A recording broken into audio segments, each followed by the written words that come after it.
akan memulai semuanya. seminar online FCFKAJ Manajemen Kredit Union dengan tema mengelola kredit union dengan good people dan good system yang nanti akan dibawakan oleh Pak Albert dari Merpati. Sebelum kita memulai pelatihan ini, ada baiknya kita berdoa terlebih dahulu ya Bapak Ibu. Berdoa, saya minta tolong dipimpin oleh Pak Leo Saiman. Bisa, Pak? Ya, baiklah. Ditulis kalau pengen jangan minta kertas. Tadi saya nggak. Selamat pagi Bapak Ibu semua.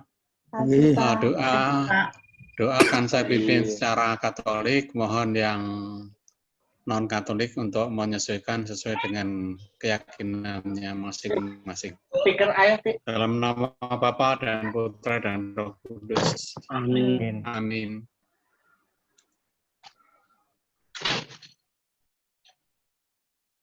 Allah Bapa, pada pagi hari ini kami masih dapat berkumpul dalam media online. Semoga apa yang menjadi harapan kami, terutama para penggerak CU, untuk mendapatkan pembekalan baru yang akan dibawakan oleh Pak A. Semoga apa yang kami peroleh pada pagi hari ini dapat meningkatkan pribadi kita masing-masing dan juga sekaligus bermanfaat bagi CU di mana kami berkarya. Mulai dari pagi hingga siang nanti Tuhan, semoga Kau berkati kami semua sehingga dapat mengikutinya dengan penuh perhatian. Ini semua kami aturkan ke dalam tangan-Mu Tuhan, karena Engkaulah Juru Selamat dan sahabat kami.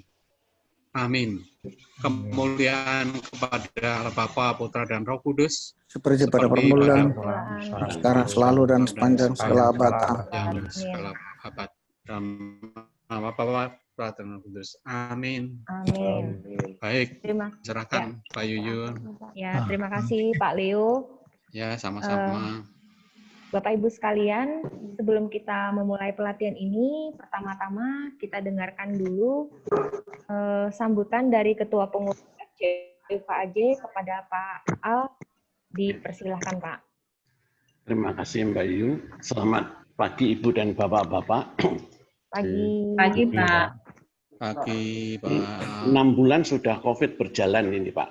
Jadi ada dua peristiwa yang akan saya hubungkan dengan pelajaran hari ini.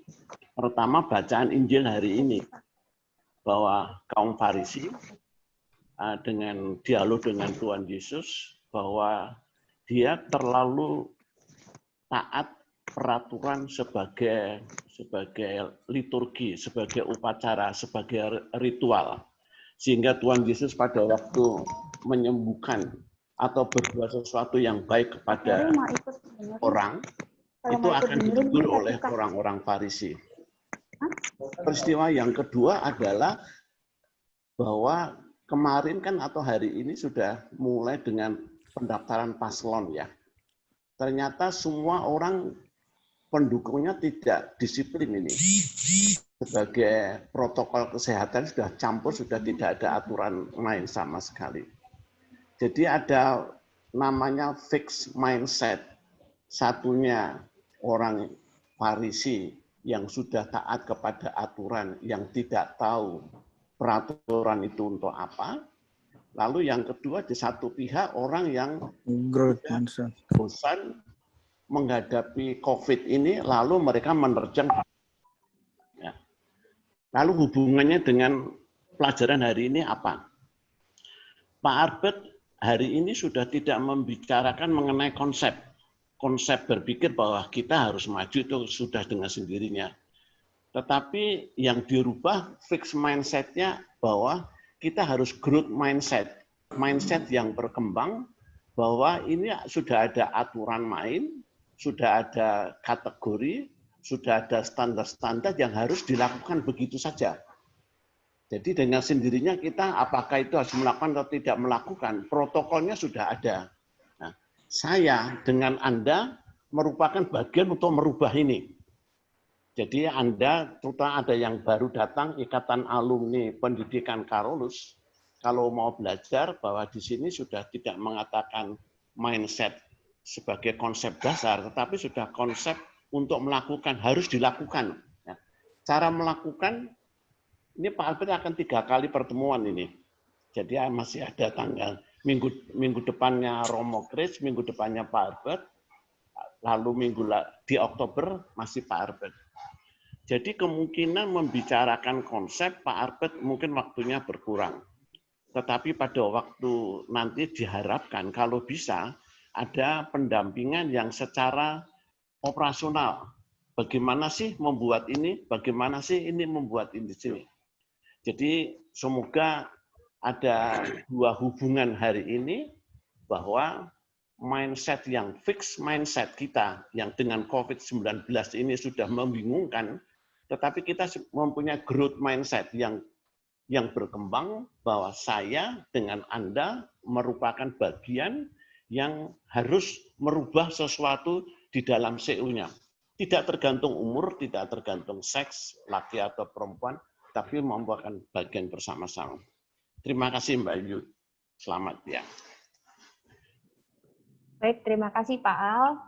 Bapak Ibu sekalian, sebelum kita memulai pelatihan, saya akan menghimbau Bapak Ibu untuk menonaktifkan mikrofon selama Pak Albert memberikan pelatihan.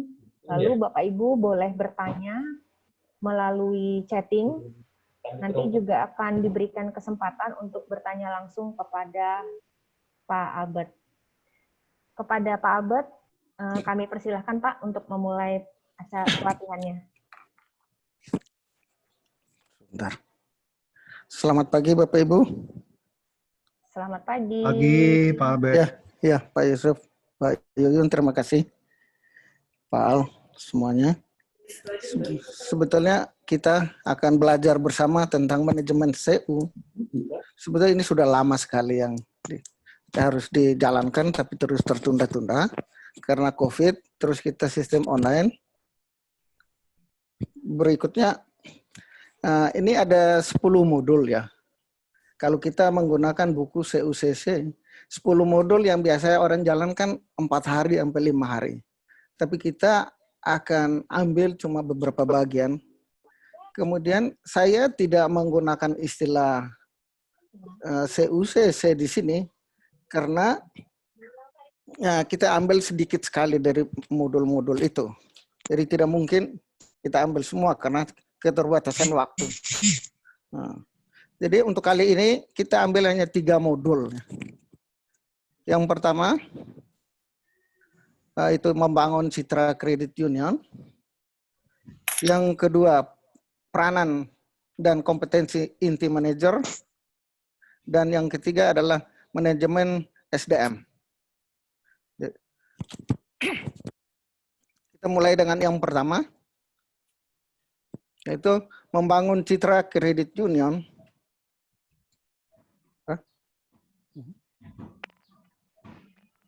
Bentar.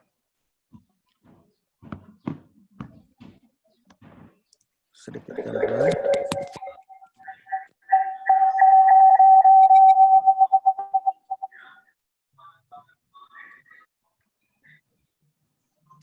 Tujuan pembelajaran modul pertama ini yaitu memahami, berarti bukan sekadar tahu, pengaruh citra terhadap kelangsungan CU.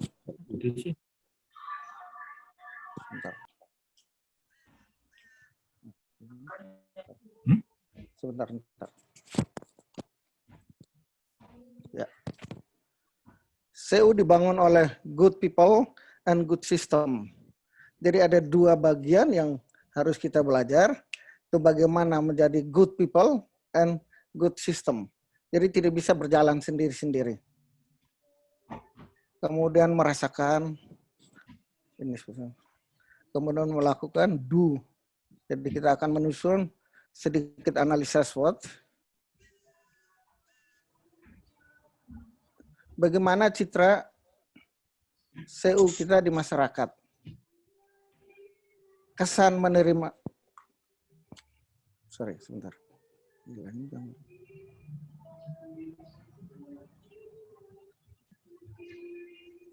Sebentar ya.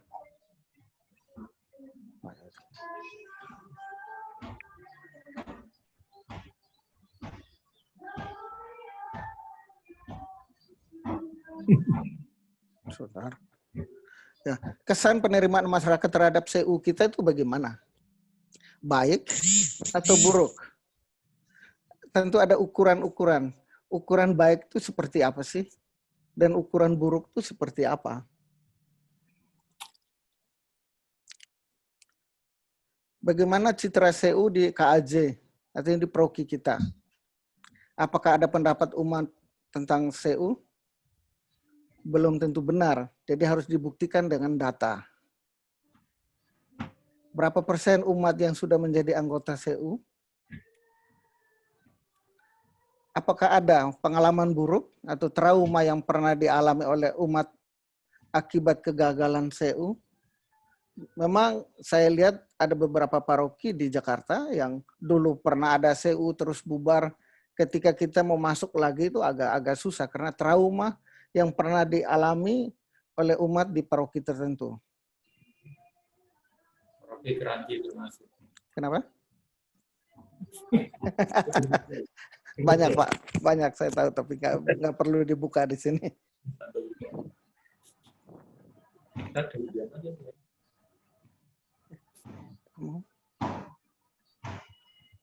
Sebentar. Apakah umat mengenal CU dengan baik? Biasanya kalau CU yang masih kecil, biasanya tidak dilirik. Apa sih CU itu? Jangan sampai uang kita habis, uang kita hilang. Tetapi kalau sudah mulai besar, banyak yang mau juga sih biasanya. Tapi ada, walaupun sudah besar, ada sebagian yang nggak perlu. Itu bukan kaum kita, bukan golongan kita yang harus masuk ke situ. Kenapa sih?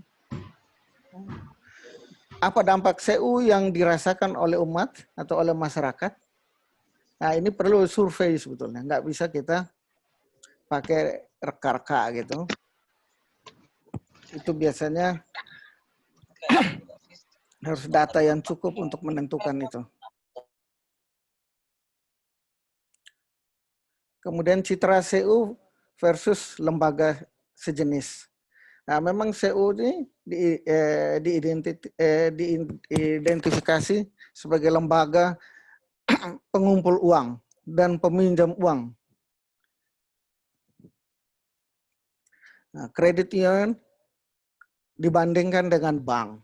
Bank biasanya yang besar. Kemudian kita dituntut harus seperti bank. Sedangkan lembaga kita biasanya mulai dari yang sangat kecil. Kemudian dibandingkan asuransi. Kemudian dibandingkan dengan KSP. Terakhir itu dibandingkan dengan rentenir. Ini yang rasanya kok kurang adil ya. Kalau rentenir itu bunganya tinggi sekali dan hasilnya bukan untuk kita. Sedangkan lembaga keuangan seperti bank, pemiliknya ada pemegang saham tujuannya mencari keuntungan. Sedangkan kita, kalau toh ada keuntungan dibagi bersama. Tentu secara adil sesuai sahamnya masing-masing. Kemudian anggota. Kalau bank itu anggotanya ya penabung. Artinya dia hanya tahu menabung, dia mendapat bunga, ya selesai. Sedangkan yang pinjam hanya kalangan tertentu biasanya. Kemudian kita akan lanjutkan. Waktu terbatas ya. Anggota CU rata-rata itu manusia yang orang-orang yang terbatas sekali secara ekonomi, tetapi tentu ada kalangan-kalangan tertentu yang masih mau menerima CU itu secara baik ya. Kemudian ada sangat miskin, dikategorikan sangat miskin, miskin dan prasejahtera. Sejahtera dan kaya CU jarang sekali diminati oleh orang kaya. Biasanya orang-orang yang terbatas itu. Kita pernah mencoba di satu lokasi yang anggotanya sangat terbatas ya. Artinya saya boleh katakan itu sangat miskin. Sulit kita masuk. Karena mereka biasanya diberi. Jadi disuruh menabung itu susah. Apalagi terbiasa oleh pemerintah bahwa dibagi-bagi. Ya, kita masuk itu ada susah juga.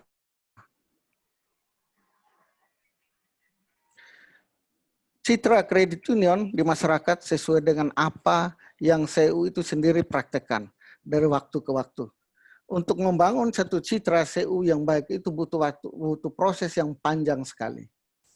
Nah, tidak mungkin dalam setahun, 2 tahun kita akan bisa menentukan bahwa CU itu punya citra yang baik.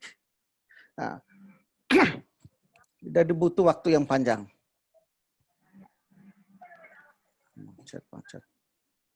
Bagaimana citra CU kita? CU sejati atau menyerupai CU?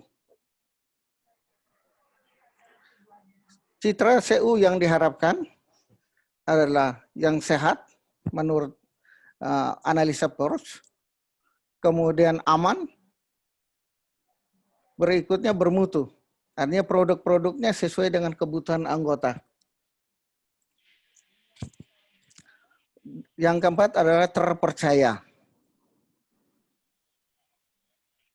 Karena struktur keuangan kredit union yang efektif, yaitu sehat dan aman, kita lihat. Pasiva artinya sebagai sumbernya, aktiva sebagai penggunanya. Pertama, yaitu simpanan saham, artinya E7, idealnya 10 sampai dengan 20%. Likuiditas 10 sampai dengan 20%, jadi sumber dari mana dan digunakan untuk apa uang itu. Simpanan non saham idealnya 70 sampai dengan 80%. Digunakan untuk membiayai pinjaman. Kemudian modal lembaga minimal 10%. Aset tidak menghasilkan 5%, di bawah 5%. Kemudian kredit lalai di bawah 5%. Dari yang setahu saya di Jakarta ini masuk yang agak susah ini. Nah, aset yang tidak menghasilkan, kalau kita mengikuti polanya PERS, kita akan mengalami kesulitan juga. Lama-lama kita nggak punya aset. Misalnya di Jakarta mau beli tanah mahal sekali, mau bangun gedung mahal sekali. Jadi kalau aset masih kecil, ya kita terus tunda ya nggak punya aset. Bentar. Nah, kemudian total aset, totalnya kewajiban, ekuitas harus sama.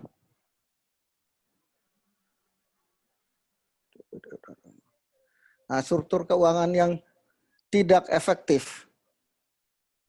Jadi sama sumbernya dan penggunaannya. Simpanan non saham 25%, pada idealnya 20%. Berarti simpanan saham sudah melebihi. Nah, ini likuiditas 5%. Kalau 5% itu berarti nanti akan mengalami kesulitan ketika orang mau narik tabungan, uang tidak ada lagi. Kemudian ketika orang mau pinjam, uang sudah tidak ada. Kemudian simpanan non saham 65%.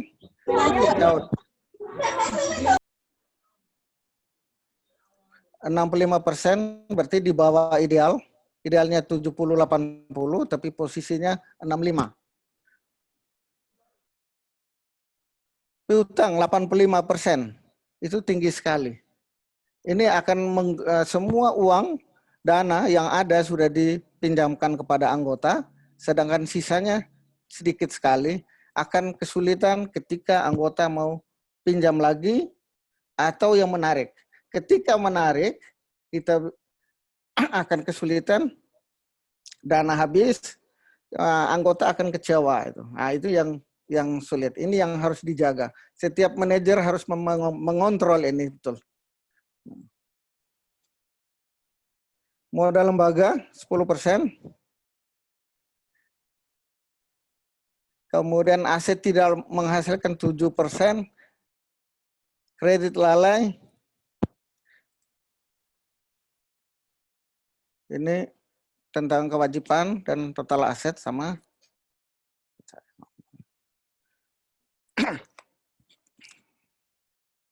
Menjalankan tata kelola berdasarkan prinsip-prinsip CU, kemudian nilai-nilai CU dengan misi melakukan pemberdayaan untuk meningkatkan kualitas hidup para anggota.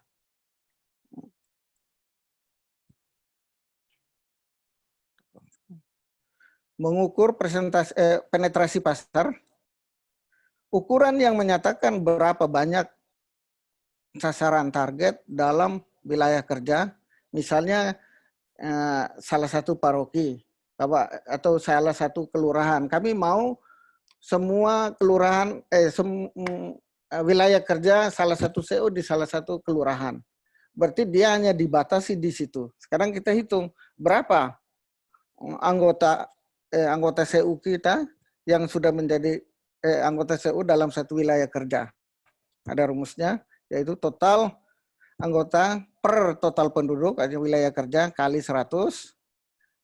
Posisi ideal minimal 20% dari total penduduk. 20%. Kemudian contohnya CUKAJ memiliki anggota 300 orang. Wilayah pelayanan di Kecamatan Gambir dengan jumlah penduduk 78.422. Berikutnya penetrasi pasarnya berarti 300 per 78.422 kali 100 berarti 0,0038%. Berarti masih sangat jauh. Pada idealnya minimal 20%. Ini adalah tugas seorang manajer untuk mencari anggota baru. Sekarang soal arsitektur kreditnya yang lestari. Nilai-nilai inti artinya sikap, visioner, kejujuran, keberanian, pengorbanan, dan integritas. Nah, ini yang harus dimiliki oleh seorang aktivis CU, pengurus, pengawas, maupun manajemen, termasuk para aktivis lainnya. Kebijakan-kebijakan komprehensif artinya harus dimiliki. Kekuatan keuangan yang tidak dapat dikompromi dan pengendalian standar operasional administrasi. Dorongan pasar berkualitas tinggi yang berorientasi pada keuntungan untuk pelayanan yang lebih baik kepada anggota. Para aktivis harus punya karakter yang baik, punya kompetensi, dan punya komitmen yang baik pula. Sistem terintegrasi, monitoring, dan evaluasi.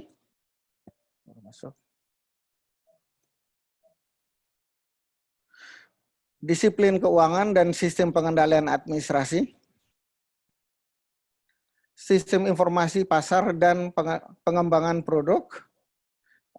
Ini setiap tahun harus dievaluasi oleh manajer bahwa pasar kita seperti apa sih, pengembangan produk kita seperti apa sih. Jangan sampai ketinggalan. Apalagi model sekarang dengan IT system. Sistem pengembangan sumber daya manusia harus berkelanjutan. Para karyawan harus diberi pelatihan secara terus-menerus. Kemudian lembaga akan menjadi aman. Orang-orang yang terpercaya. Mutu produk pelayanan akan jauh lebih baik kalau kita terus mengembangkan prinsip-prinsip yang benar. Jadi ada penampilan, ada dari pihak luar. Dan ini juga sama, sikap, kejujuran, keberanian, kebijakan, sama.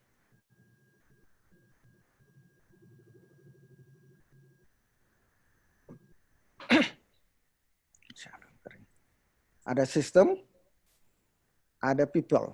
Jadi sistemnya bagus, orangnya berintegritas bagus, CU akan maju. Karena banyak CU yang sistemnya masih sangat-sangat sederhana. Masih yang penting ada pelayanan. Yang penting uang orang itu dianggap aman, padahal belum tentu aman. Kemudian orangnya juga harus benar-benar siap untuk belajar, untuk maju, mau berkorban. Great people, ini ada sistem 3 in 1. Jadi ada sistem, ada people, dan nilai-nilai. People and system di credit union, jadi people terdiri dari para anggota, pengurus, pengawas, manajemen, para penasehat. Kalau yang ada penasehat, karena ada beberapa CU itu tidak menggunakan sistem penasehat.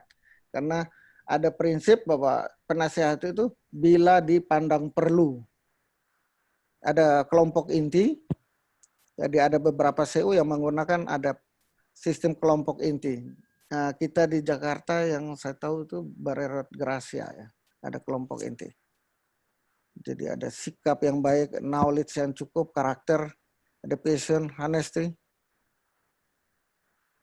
Kemudian ada sistem, nah, produk dan pelayanan, struktur organisasi, kebijakan, artinya MO, ada SOP yang rapi, ada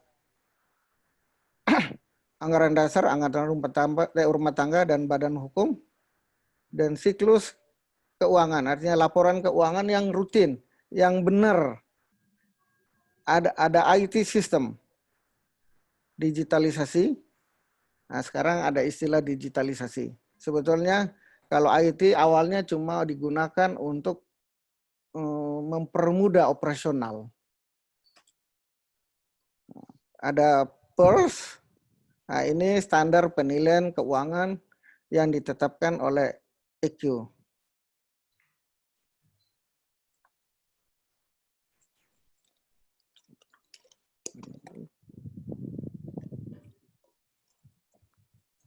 Membangun SDM dan sistem.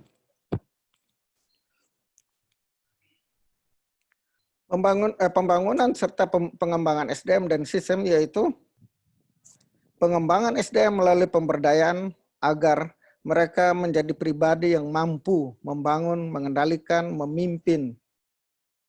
Jadi harus punya mental driver, artinya penggerak. Jadi bukan jadi passenger. Menjalankan sistem dengan baik dan bertanggung jawab. Berarti orangnya harus berintegritas bagus. Autopilot organisasi. Iya. Supaya wajahku tidak ketok maksudnya. SDM berkualitas serta didukung dengan sistem yang baik. Jika tersedia sistem yang baik, walaupun berganti orang, maka organisasi tetap berjalan dengan baik. Jadi, CU harus menciptakan sistem yang baik, kemudian orang-orangnya disiapkan dengan baik untuk menjalankan sistem ini, maka apapun keadaannya, berganti siapapun yang jadi manajer atau siapapun yang jadi pengurus, CU tetap berjalan dengan baik. Jadi tidak tergantung pada orang. Apapun organisasi harus bergantung pada sistem, bukan pada orang. Hanya orangnya harus disiapkan. Ada beberapa catatan. Kematian CU karena pengurus, pengawas, dan staf. Nah, ini mental. Jadi pengurus, pengawas, dan para manajer, artinya staf, tim, manajemen, dan timnya harus punya sikap mental yang baik. Jujur, patuh terhadap aturan, partisipasi anggota. Nah, memang agak kesulitan kita dalam membina anggota, artinya untuk berpartisipasi. Jadi partisipasi anggota rendah. Itu adalah tugas pengurus pengawas dan manajemen untuk membina anggota. Anggota tidak ada yang salah. Yang salah itu adalah pengurus, pengawas, dan manajemen. Mereka yang punya uang dititipkan ke kita kelola untuk dipinjamkan kepada mereka, kemudian mereka harus bertanggung jawab untuk mengembalikan. Nah, ini tugas pengurus, pengawas, dan manajemen. Ciri mencapai autopilot organisasi, meski pengurus, pengawas, manajemen diganti, tetapi CU tetap berjalan sesuai dengan standar dan sistem dan kualitas yang sama. Jadi tadi saya sudah katakan bahwa tidak tergantung kepada orang, bergantung pada sistem, pada aturan. Sesungguhnya ada dua masalah pokok di CU, yaitu sistem dan SDM. Artinya orang-orangnya ini.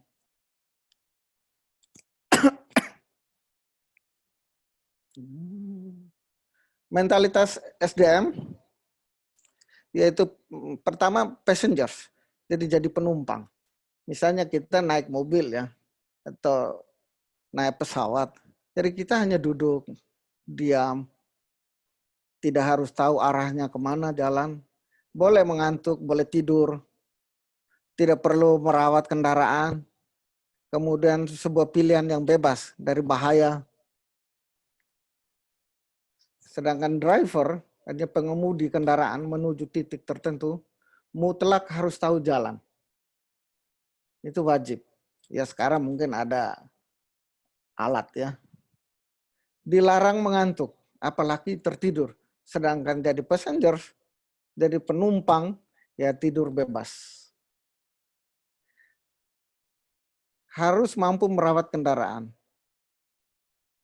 Nah, ini tugas seorang manajer, dia harus mampu mengurus CU dengan baik.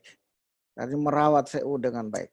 Sebuah pilihan mengekspos diri pada bahaya, jadi harus siap terima tantangan. Mentalitas SDM, jadi ada leadership, ini ada kuadran bad driver, good driver, bad passengers, good passengers.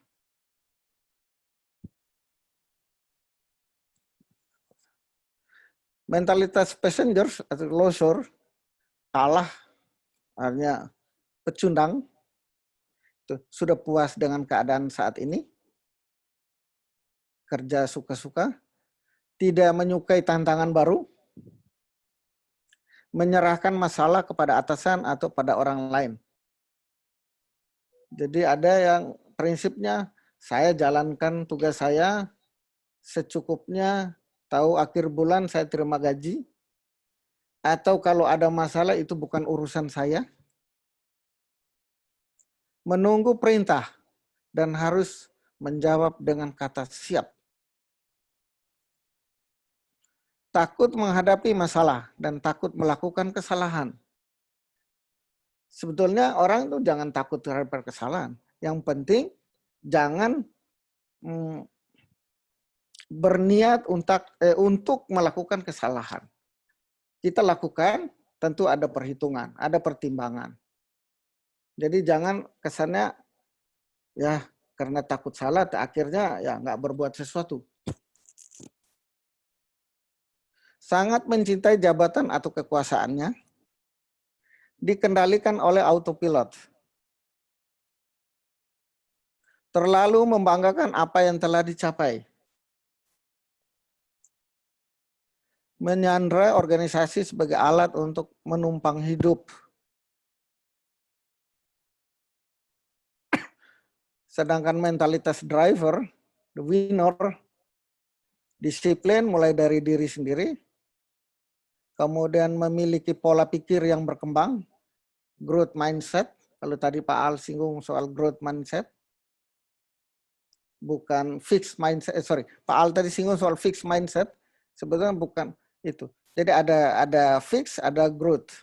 Nah, sedangkan seorang driver, seorang manajer harus bermental growth mindset, bukan yang mindset tetap. Fixed mindset. Berpikir kreatif, berpikir kritis, berani mengambil risiko, menyederhanakan diri sendiri, menjadi manusia unggul. Jadi pilihan mau jadi leader atau follower. Kalau mau jadi leader harus belajar lebih keras. Jadilah driver, seperti driver. Sedangkan mau jadi follower, siap belajar seperti passengers.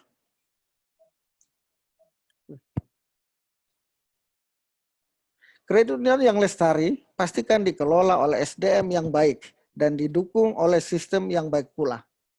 Jadi antara people dan sistem harus sejalan. Sistem disiapkan terus berkembang, diupdate terus, sedangkan SDM-nya juga terus dilatih, diberi kesempatan untuk belajar.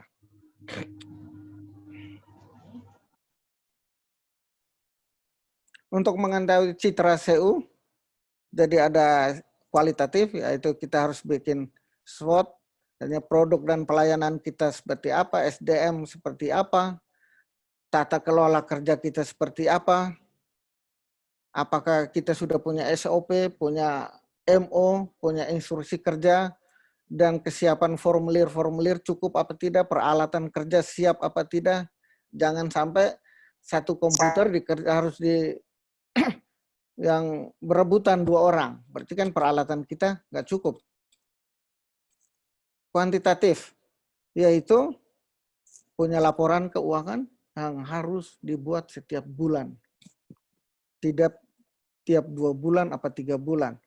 Kemudian manajer harus buat juga analisa PERS. Nah ini penting, harus dipantau setiap hari sebetulnya. Posisi keuangan kita seperti apa. Memang PERS ini dia lebih mementingkan soal keuangan. Sedangkan non-keuangan tidak. Jadi dia lebih banyak menganalisa tentang keuangan, sedikit di pertumbuhan tentang pertumbuhan anggota.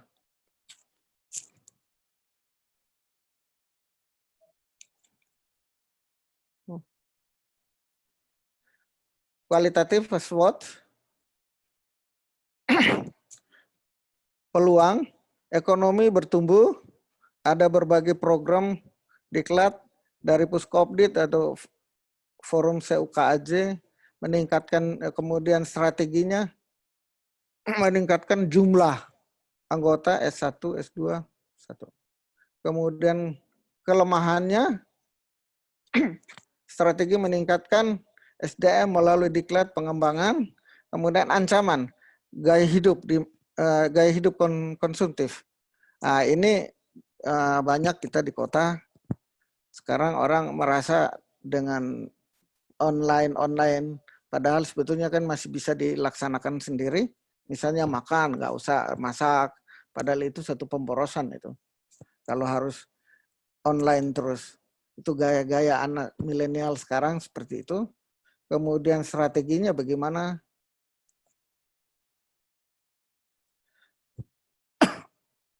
Nah, bagaimana kita membuat satu analisa SWOT, yaitu kita melihat internalnya seperti apa, kemudian eksternal seperti apa. Posisi kita itu di mana sih?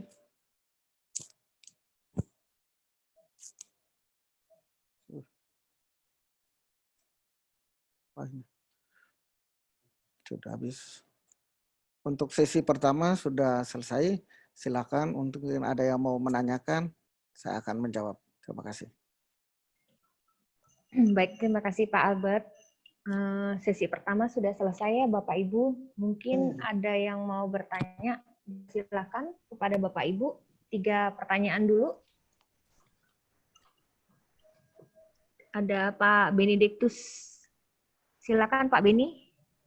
Ya, terima kasih Pak Albert atas paparannya yang menarik terkait dengan bagaimana tugas pokok fungsi manajer khususnya dan fungsionaris pada umumnya. Terkait dengan itu semua mungkin di dalam CU-CU besar yang sudah mempunyai aset lebih dari 1 M, mungkin semua sudah tertata dengan rapi. Pertanyaannya sejauh mana koperasi yang masih kecil tentunya juga perlu ada pendampingan. Yang kedua yang saya menarik tadi, jangan takut dengan risiko. Akhir-akhir ini mungkin di CU, sebagian besar di 100 CU, ini adalah money. Itu yang pertama. Yang kedua, banyaknya tunggakan. Sejauh mana manajemen risiko itu sudah dibikin khususnya di CU yang besar, seperti Merpati, apakah sudah dibikin? Karena ini penting. Dari semua itu tanpa ada manajemen risiko, khususnya kredit, tentunya untuk mengatasi hal ini terjadi di beberapa CU, khususnya di Jakarta, itu menjadi kelimpungan. Karena ternyata kalau dulu pernah kita belajar manajemen risiko khususnya kredit, belum pernah, setahu saya ada yang membuat secara lebih rinci. Ini merupakan salah satu tanggung jawab pengurus dan manajemen, sejauh mana manajemen risiko yang tentunya dibikin pada awal tahun, bukan saat ini. Nah, apakah ini ada contoh yang bisa dipakai ketika risiko kredit yang sekarang ini mengalami banyak sekali penunggakan-penunggakan? Terima kasih. Ya. Terima kasih Pak Edi. Pak Edi. Pak Ya. Beni, Pak. Oh, Pak Beni. Sorry. Ya, begini Pak, mengenai manajemen risiko. Nah, itu sebetulnya itu dari awal ya, memang CU masih kecil tuh biasanya belum siap untuk itu. Bagaimana menyisihkan dana risiko, cadangan risiko. Nah, ini kita di Jakarta setelah saya baca ya, saya cukup mengumpulkan data-data juga.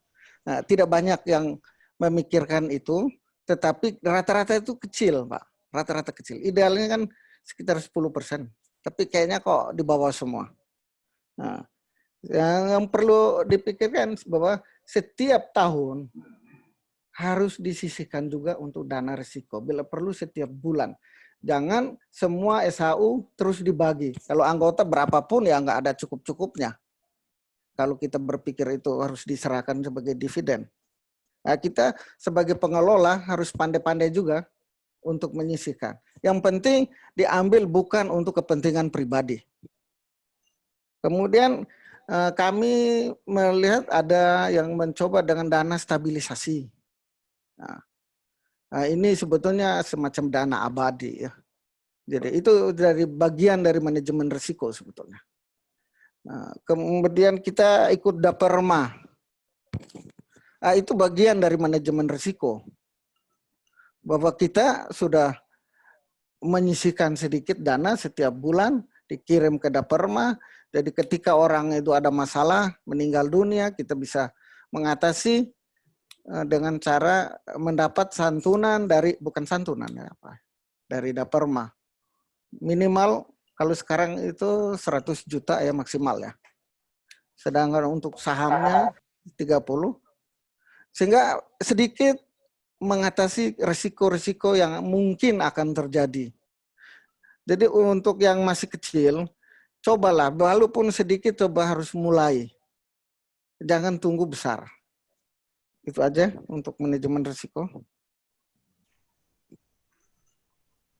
Iya.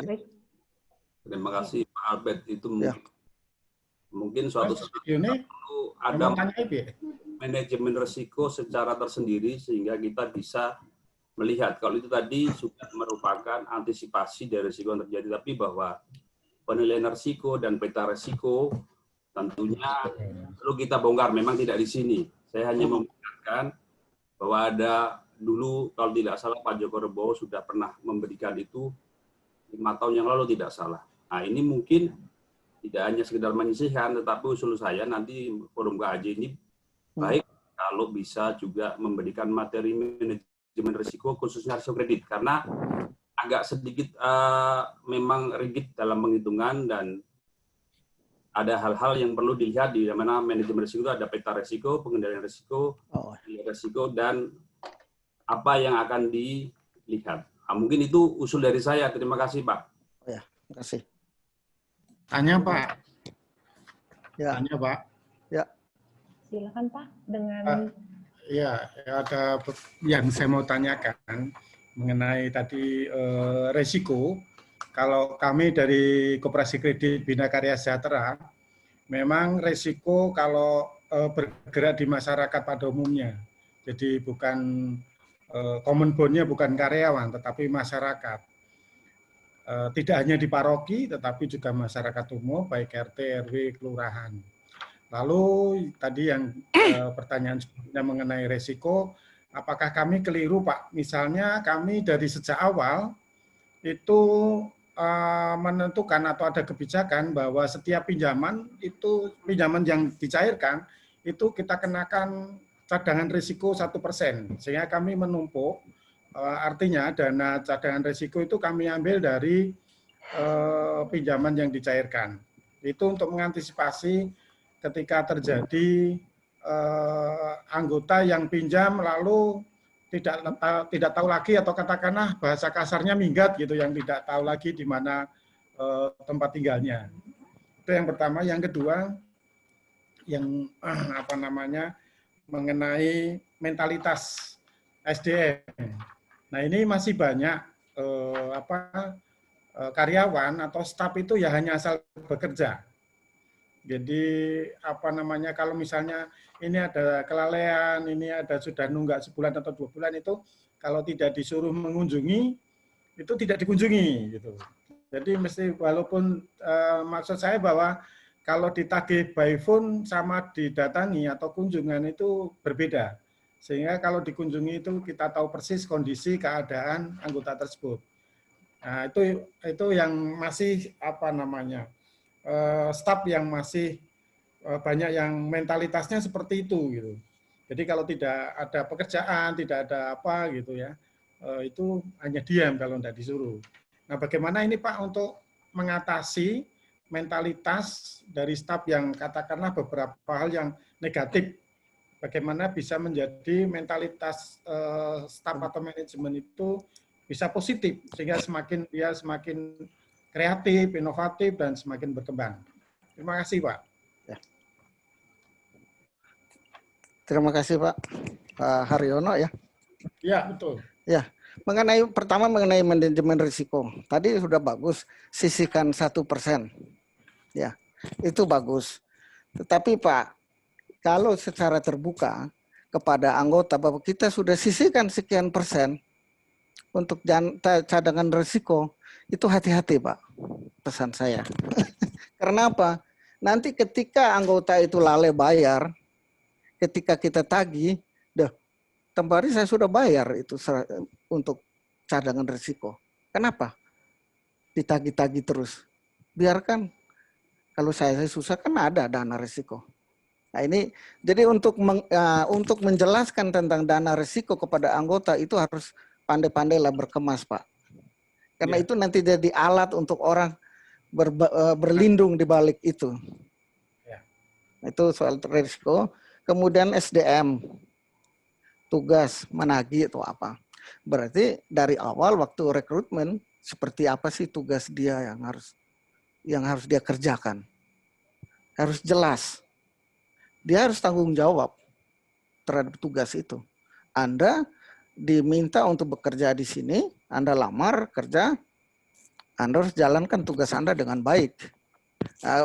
Tentu kita juga harus beri kompensasi yang cukup. Jangan sampai hanya seadanya, ya tentu dia juga akan kerja seadanya.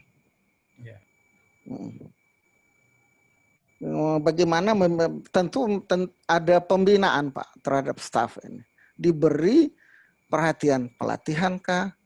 Atau ada kompensasi lebih, jam kerjanya juga harus jelas. Memang kalau orang lapangan, jam kerja itu agak kita sulit kontrol Pak. Nah, agak-agak kesulitan. Tetapi tentu ada aturan-aturan yang harus diikuti. Memang kalau sekarang akan ada sistem, jadi semacam apa ya? Jadi kita bisa pantau staf kita tuh ada di mana. Itu nanti kita akan buat. Jadi misalnya si A pergi nagih di Tangerang, ternyata dia posisinya ada di Depok. Dia nggak bisa bohong Pak. Kita akan pantau gitu. Jadi itu tuh mental. Itu Lalu berikutnya, prosesnya Pak, panjang. Ya.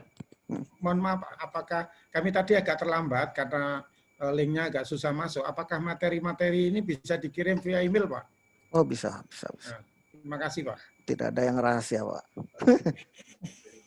Ya, nanti di-sharing, Pak. Baik, terima kasih. Ya. Baik, selanjutnya ada lagi yang mau bertanya, Bapak Ibu? Pak Yuyun boleh ngomentari sedikit? Ya silakan Pak Leo.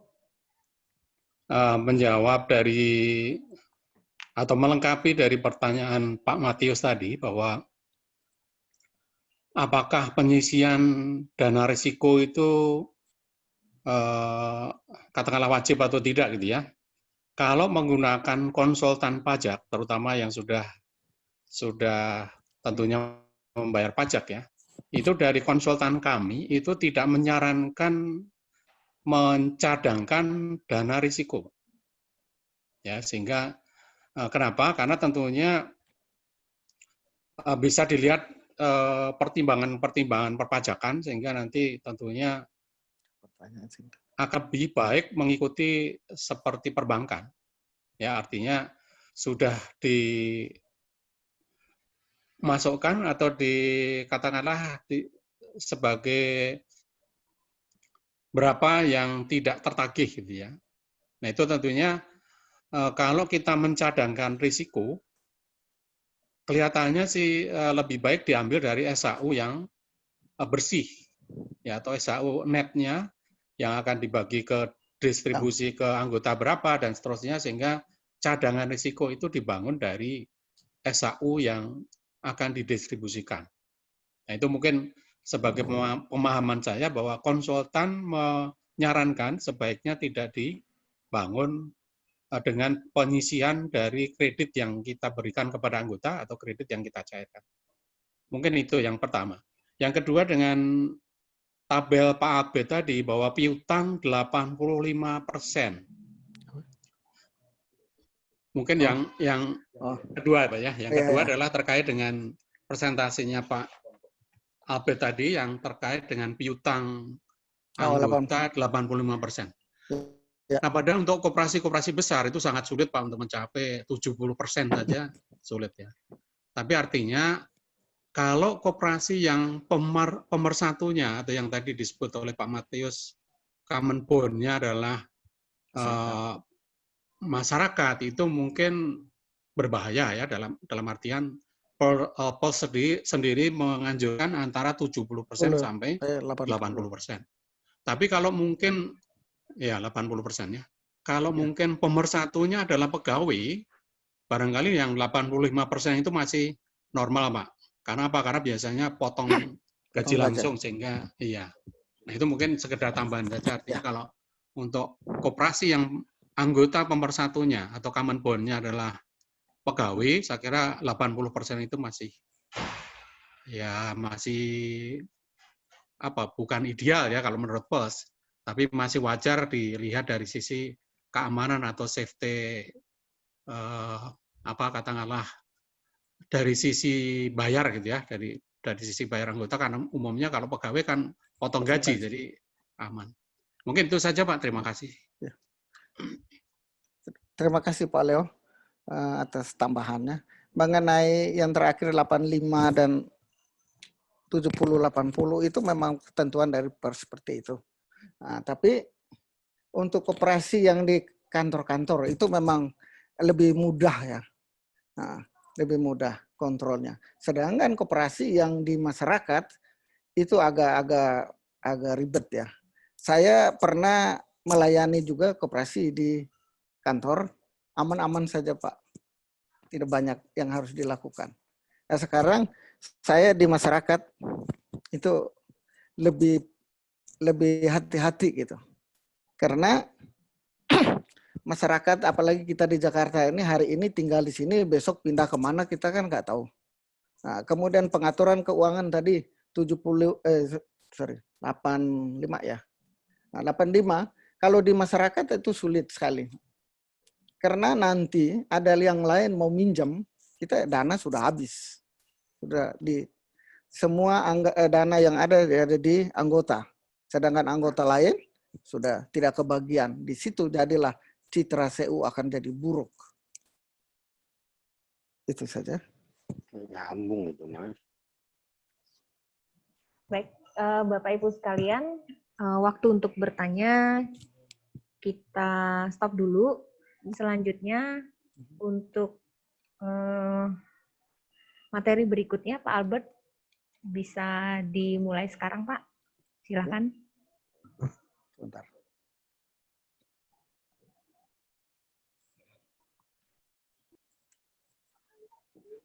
Yang berikutnya mengenai fungsi dan tanggung jawab manajer.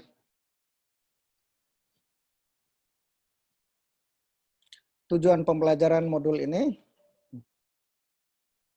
memahami kompetensi inti dari seorang manajer CU, menyadari peran dan tugas manajer, memahami peran staf manajemen, mengetahui ukuran kesuksesan seorang manajer, belajar untuk bekerja secara efektif bersama pengurus. Nah, sekarang kita mulai dengan definisi manajemennya. Nah, ini menurut para ahli ya. Itu adalah satu proses perencanaan organisasi, koordinasi, dan kontrol pada sumber daya agar tujuan tercapai. Kemudian menurut Robert Terry, manajemen sebagai proses dari beberapa tindakan, perencanaan, pengorganisasian, menggerakkan dan pengawasan seluruh tindakan yang bertujuan mencapai target dengan memanfaatkan semua sumber daya yang tersedia. Sekarang kita masuk ke manajemen CU, yaitu satu proses yang dimulai dari perencanaan, pengorganisasian, koordinasi, dan pengawasan yang dilakukan oleh anggota terpilih dengan menggunakan seluruh sumber daya yang ada dan berdasarkan kebijakan yang dibuat oleh pengurus. Jadi ada satu prinsip di manajemen bahwa mencapai tujuan dengan perantaran orang lain. Ya, itu prinsip dasar dari manajemen. Jadi tidak manajer tidak bisa bekerja sendiri. Jadi dia butuh teman, butuh staf untuk melaksanakan tugas-tugasnya. Nah, sekarang kita lihat dari struktur, di mana posisi manajer sekarang. Jadi struktur organisasi koperasi ada rapat anggota, ada pengurus, ada pengawas, ada manajer. Nah, posisi manajer itu sebetulnya dia itu di bawah pengurus. Jadi dia adalah wakil dari pengurus. Jadi cerita gambarannya seperti ini. Sebentar nanti yang berikutnya.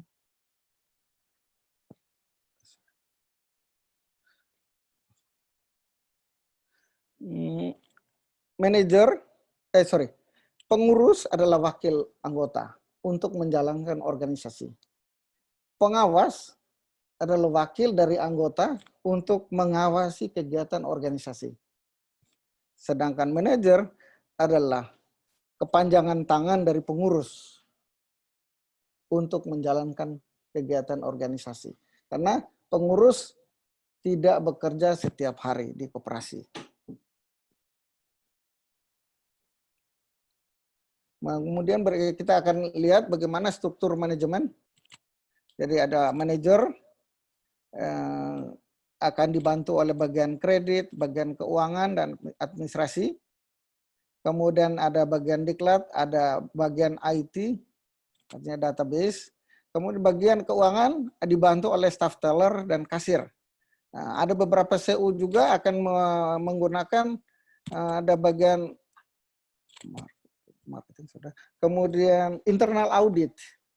Nah, internal audit ada beberapa CU gunakan itu. Tujuannya agar selalu memantau kegiatan CU, terutama dalam operasional, sehingga kerja pengawas tidak terlalu berat. Sudah dikerjakan oleh si internal audit. Tapi itu jarang terjadi. Saya rasa di Jakarta belum ada tuh. Hubungan pengurus dengan manajer. Ini ada gambaran singkat. Jadi tadi saya sudah bilang, sudah katakan bahwa anggota adalah CU adalah kumpulan anggota, kemudian terdiri ada pengurus. Pengurus adalah wakil dari anggota, pengawas adalah wakil anggota untuk mengurus dan mengawasi CU, sedangkan yang menjalankan itu semua adalah manajemen dan timnya.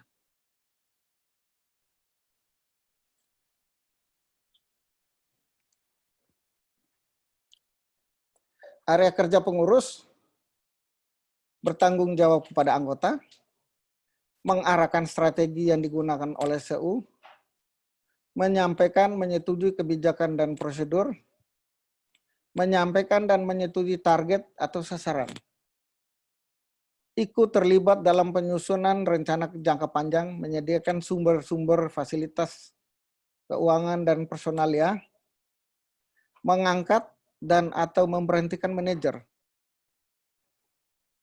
merencanakan suksesi manajer, menentukan tanggung jawab pekerjaan, training hasil kerja manajer, menyusun standar hasil kerja buat pengurus, memberikan penilaian atas hasil kerja organisasi, mengkomunikasikan rencana dan hasil kinerja kepada anggota, terutama pada biasanya akan disampaikan pada RAT. Sekarang kita masuk ke area kerja manajer, yaitu bertanggung jawab kepada pengurus dan anggota, mengajukan tujuan-tujuan strategi dan melaksanakan renstra, mengajukan kebijakan dan prosedur, dan mengelola kebijakan prosedur yang disetujui, mengembangkan sarana jangka panjang dan jangka pendek yang berkomitmen pada sumber-sumber organisasi dan pengendalian dan pengawasan, mengangkat dan atau memberhentikan staf sesuai dengan kebijakan personalia,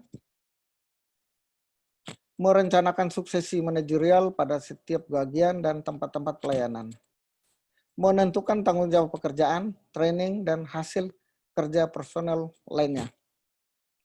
8. Menyusun standar hasil kerja personel lain yang bekerja.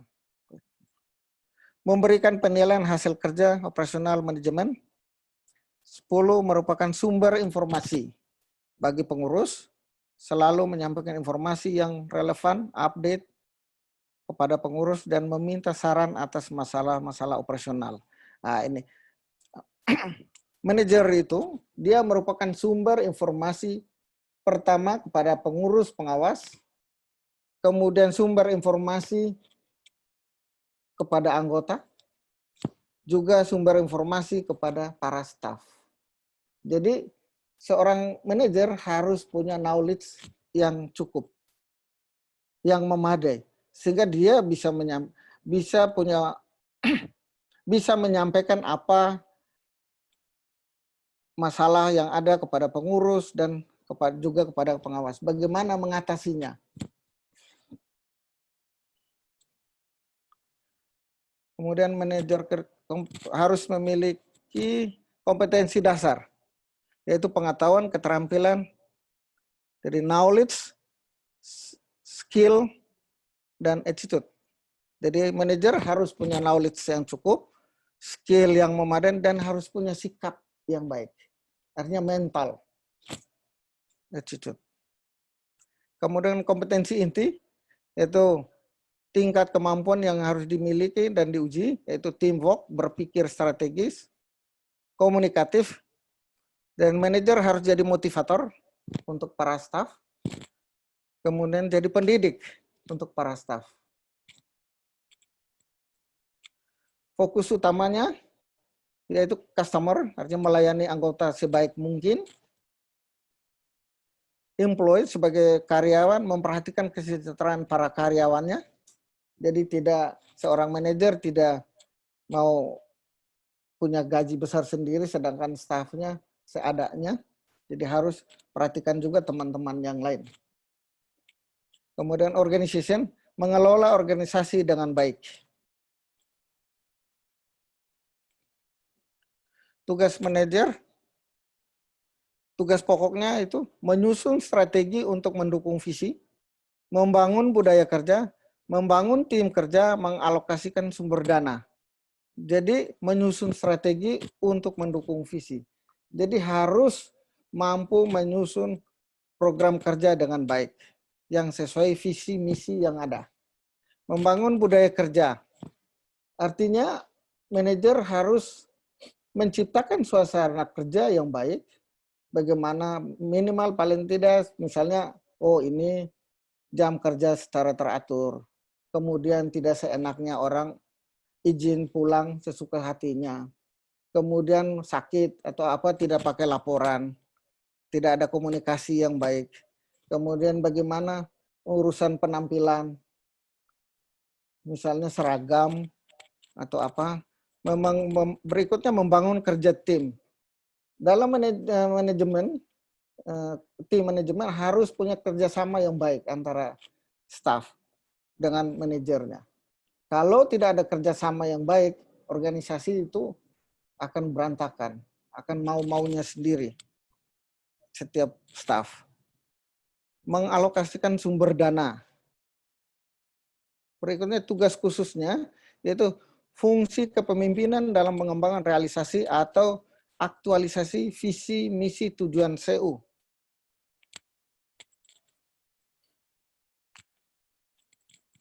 Itu membantu tugas pengurus dan bertanggung jawab kepada pengurus, yaitu menjalankan aktivitas operasional CU sehari-hari sehingga visi misi nilai-nilai inti dan etos kerja dapat terwujud dengan baik. Menjalankan tata kerja manajemen yang diatur dalam struktur manajemen berdasarkan kebutuhan, kemampuan yang ditetapkan dengan keputusan pengurus. Jadi manajer tidak menentukan sendiri. Harus ada komunikasi dengan pengurus. Menjalankan kebijakan kepegawaian yang telah ditetapkan pengurus. Kewajiban manajer memberikan pelayanan kepada anggota secara aktif, berkomunikasi dan bekerja sama dengan anggota, aktivis, pengurus, dan pengawas. Bekerja sama dengan para aktivis dalam mengembangkan dan atau melakukan pemberdayaan komunitas anggota. Melaksanakan semua tugas yang ditetapkan dalam deskripsi bidang kerjanya yang dievaluasi secara periodik.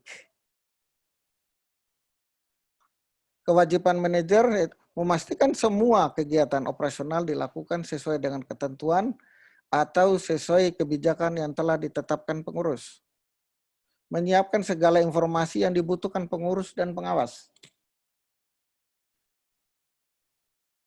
Bersama pengurus saling mengingatkan atas ketentuan kebijakan yang ditetapkan pengurus dan melaporkan bila terjadi penyimpangan sebelum ditemukan oleh pengawas.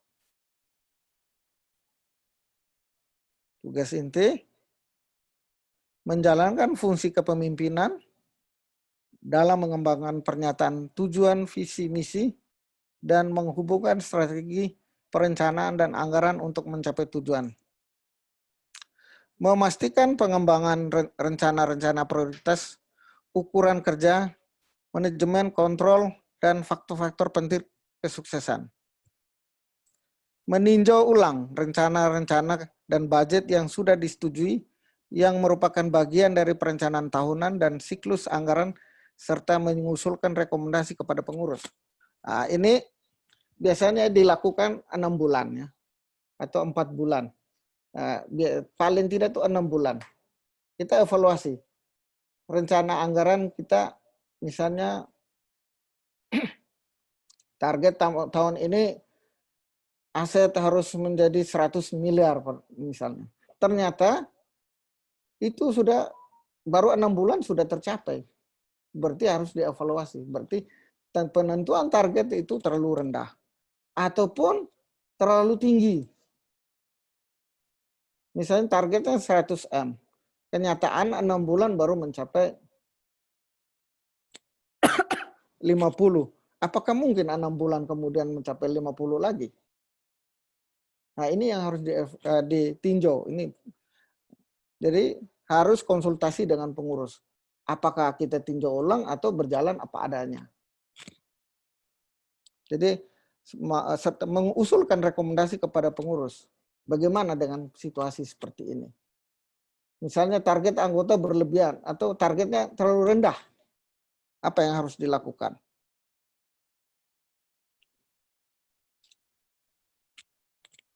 Mengembangkan dan mengusulkan rekomendasi kebijakan yang sesuai dengan bahan pertimbangan bagi pengurus dan memastikan rencana dan anggaran tahunan yang telah dipersiapkan disampaikan kepada pengurus. Mengajukan agenda-agenda kepada pengurus yang memuat isu-isu peluang-peluang dan prioritas-prioritasnya. Menyampaikan laporan tertulis kepada setiap pertemuan pengurus.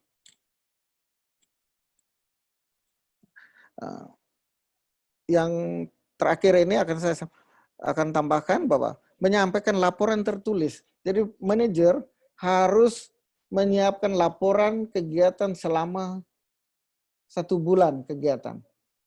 Rata-rata rapat pengurus itu sebulan sekali. Jadi paling tidak kita menyiapkan apa saja.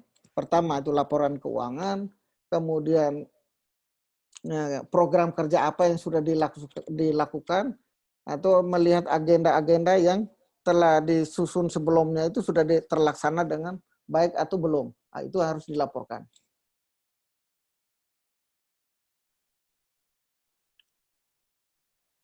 Meningkatkan dan mempertahankan staf organisasi yang efektif dalam penyusunan kebijakan-kebijakan dan program-program yang tepat. Kemudian menyediakan pelayanan, program, dan informasi yang berguna bagi anggota. 8. Mengangkat karyawan, memberikan penghargaan, menegakkan disiplin, memberhentikan karyawan, menetapkan sistem penggajian untuk semua karyawan kecuali untuk dirinya sendiri sesuai dengan kebijakan dan atau anggaran yang disetujui.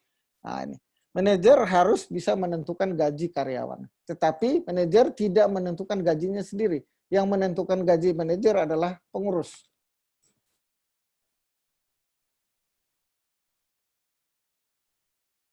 Mengidentifikasi, mendokumentasi, dan mengungkapkan kebutuhan anggota kepada setiap bagian dan forum lain yang ada untuk melayani kebutuhan anggota.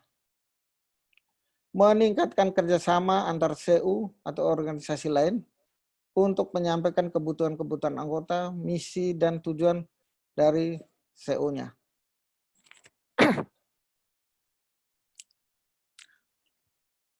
Memelihara hubungan yang bermanfaat bermanfaat dengan selalu mengikuti isu-isu penting terkini yang berhubungan dengan pengelolaan CU. Jadi manajer tidak diam saja. Bertindak sebagai juru bicara CU. Artinya paling tidak itu berhubungan dengan pihak luar. Bertindak sebagai duta CU bagi organisasi terkait dalam negara dan dunia internasional. Dalam negeri. Kompetensi inti seorang manajer, kemampuan untuk membangun kerjasama tim. 2. Kemampuan berpikir secara strategis. Kemampuan berkomunikasi. Jadi harus punya cara berkomunikasi yang baik. Kemudian kemampuan untuk memotivasi orang lain. Kemampuan untuk mengembangkan orang lain. Jadi pendidik. Sebelum itu jadi motivator. Keterampilan pengetahuan penting yang diperlukan seorang manajer. Filosofi dan sejarah gerakan CU serta sejarah CU Anda sendiri. Jadi misalnya saya bekerja di CU Merpati, tapi sejarah CU Merpati sendiri saya nggak tahu. Itu kan nggak bisa. Saya harus tahu betul. Ketika orang nanya apa sih, bagaimana sih proses CU Merpati? Nanti saya jawab, maaf ya, saya nggak bisa. Wah, itu bukan seorang manajer yang baik. CU sendiri aja nggak kenal. Bagaimana mau kenal orang lain? Pemahaman umum tentang peraturan perundang-undangan, ketentuan-ketentuan, isu-isu legal lainnya. Misalnya perundang perkoperasian. Jadi manajer itu harus paham juga tentang undang-undang perkoperasian, tentang pajak, yang berhubungan dengan Dapnaker. Kemudian teknologi untuk operasional kantor dan pelayanan kepada anggota. Ya kalau zaman sekarang manajer kalau nggak bisa mengoperasikan komputer ya, itu saya rasa itu satu hal yang susah ya. Karena bukan saatnya lagi. Masa sekedar PowerPoint atau Excel ya nggak bisa. Jadi harus sedikit bisa tentang alat-alat yang berteknologi tinggi. Keuangan dan kemampuan untuk membaca, menerjemahkan, dan menganalisa laporan keuangan. Jadi manajer harus bisa membuat laporan keuangan dan mampu membaca laporan keuangan. Bagaimana menganalisa posisi kita seperti apa? Dilihat dari PERS. Tadi sedikit disinggung PERS bahwa misalnya posisi kita ideal saham itu 10-20%. Tapi posisi kita 5% atau 8%. Berarti saham kita tuh rendah. Kalau misalnya 8%. Bagaimana cara untuk meningkatkan saham itu? Ya kita usulkan ke pengurus bahwa tahun berikut ada perubahan kebijakan tentang simpanan saham. Kemudian simpanan non saham. Misalnya yang idealnya 70-80 kita di posisi 65. Berarti kurang. Bagaimana cara meningkatkan itu? Itu didiskusikan dengan pengurus. Semua pelayanan yang ditawarkan oleh CU yang dibutuhkan atau diinginkan oleh anggota. Kemudian bagaimana persaingan berlangsung dan isu-isu terkini dalam pasar keuangan. Jadi harus terus mengikuti perkembangan tentang keuangan. Keterampilan dan pengetahuan penting yang diperlukan bagi manajer. Masih sambung. Teknik-teknik memberikan pelayanan keuangan kepada anggota. Kepemimpinan, manajemen, personalia, perencanaan, teknologi informasi, marketing, dan penganggaran. Lingkungan, ekonomi, dan sosial, baik lokal, nasional, dan internasional, serta dampaknya terhadap gerakan CU. Operasional CU, Anda, dan kebijakan operasional, rencana strategis, dan dokumen-dokumen lain yang menjadi tanggung jawab pengurus. Jadi harus dijaga betul dokumen. Kegiatan-kegiatan organisasi, pendukung atau federasi nasional. Jadi kita juga harus mengikuti perkembangan bagaimana Puskopdit kita, bagaimana Inkopdit kita.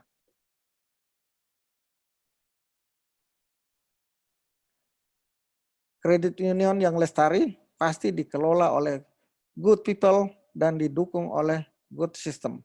Artinya orang yang baik harus juga didukung dengan sistem juga yang baik. Udah. Sementara sampai di situ. Silakan Mbak Yuyun. Baik, terima kasih Pak Albert. Bapak Ibu, untuk sesi 2 sudah selesai. Mungkin ada yang mau bertanya, dipersilakan 3 orang peserta untuk bertanya.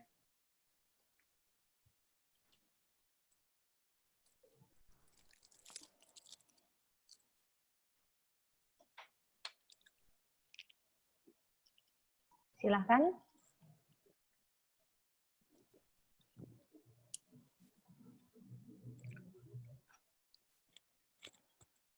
Tidak ada yang mau bertanya? Lanjut. Ngaso.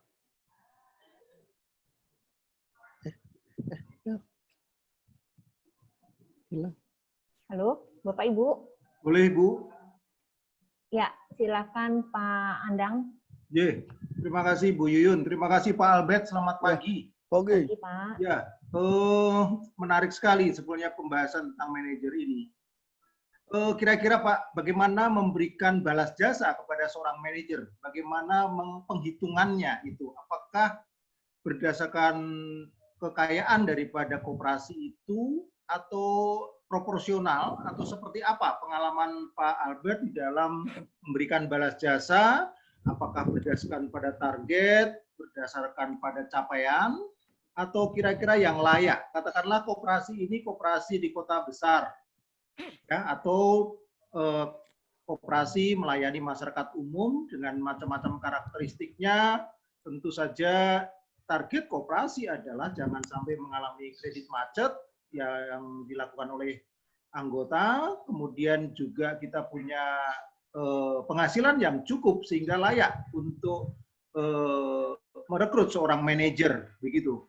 Karena banyak koperasi-koperasi di Jakarta terutama ini masih dikelola oleh pengurus sehingga segala macam tata kelolanya ini masih banyak didominasi oleh para pengurus. Ya, tadi dikatakan bahwa pengurus itu tidak selamanya ada di kantor, ya, hanya sekedar apa namanya, katakanlah rapat-rapat, punya waktu luang, kemudian meeting antara pengurus begitu. Itu saja Pak Albert, terima kasih. Mohon diberi pencerahan. Mengenai kompensasi untuk seorang manajer ya. Betul Pak. Nah, memang kalau yang CU masih kecil, memang agak susah. Mungkin istilah manajer diabaikan dulu. Jadi kalau untuk yang kecil Pak. Ya. Nah, karena kalau sudah punya sandang manajer, berarti beberapa karyawan ada di situ. Nah, tentu biayanya juga akan berat. Nah, kalau untuk yang kecil ya. Tetapi kalau untuk yang sudah agak besar, tentu butuh karyawannya banyak. Tentu harus ada seorang yang sebagai koordinator lah. Jadi manajer ini sama dengan koordinator. Nah, bagaimana menentukan gajinya seorang manajer? Ada beberapa CUU itu untuk gaji itu ada yang bilang 20% dari pendapatan. Pendapatan bersih. Nah, sedangkan ada yang menentukan 12%. Itu dibagi-bagi kepada beberapa orang yang ada di situ. Jadi manajer nggak menang sendiri. Tentu gaji itu ada beberapa prinsip gaji. Gaji itu harus layak. Artinya layak, jangan sampai kita di Jakarta layak hidupnya sekian, tapi kok untuk dia hidup aja nggak cukup. Nah, itu peluang untuk yang tidak baik. Kemudian harus adil. Adil itu dalam arti dia bekerja banyak, ya dia juga harus dapat banyak. Tapi kalau dia kerja sedikit, ya dapatnya juga sedikit. Tentu ada kebijakan-kebijakan. Tiap tahun tentu harus ada perubahan naik. Misalnya targetnya naik, ya tentu gaji juga naik. Memang kita nggak bisa CU kecil langsung menuntut gaji manajer 1 bulan 10 juta. Kan nggak mungkin. Nah, tentu dilihat dari kemampuan lembaga itu sendiri. Nah, seorang manajer, dia harus lihat, dia bisa nuntut kalau kok tanggung jawab mengelola uang ratusan miliar atau 1 triliun, tapi kok gajinya kecil sekali, asetnya besar. Anggota ratusan ribu, tapi kok gajinya cuma 10 juta, kan nggak cocok Pak. Jadi harus dilihat juga dengan porsi lembaga itu. Jadi tidak serta-merta, oh ya saya manajer, saya harus gaji sekian, tetapi kemampuan lembaga saya itu kan kecil. Nah, jadi dilihat juga dengan kemampuan lembaga, dengan beban kerja, itu yang harus dilihat Pak. Soal pengaturan, biasanya itu kalau khusus untuk manajer, biasanya konsultasi dengan pengurus. Sedangkan untuk para staf, manajer itu yang menentukan. Mungkin itu. Ada yang mau tambah?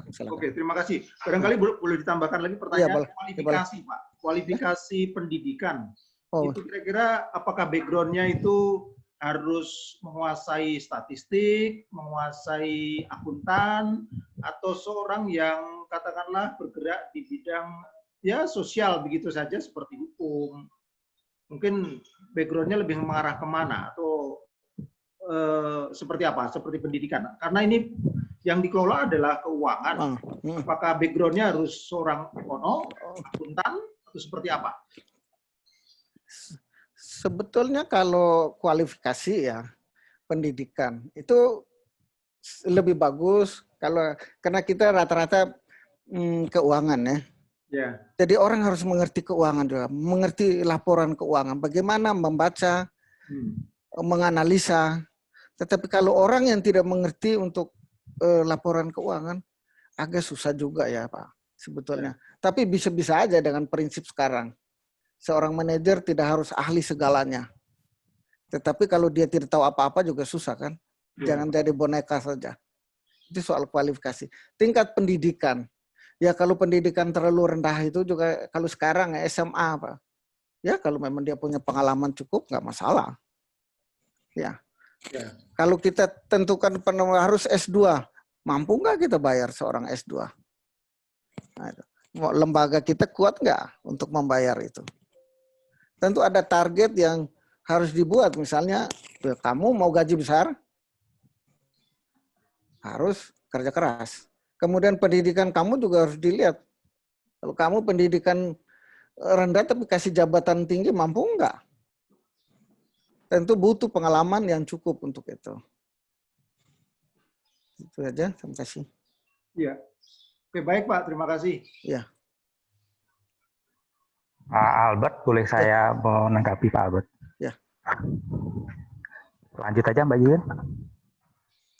Langsung ya.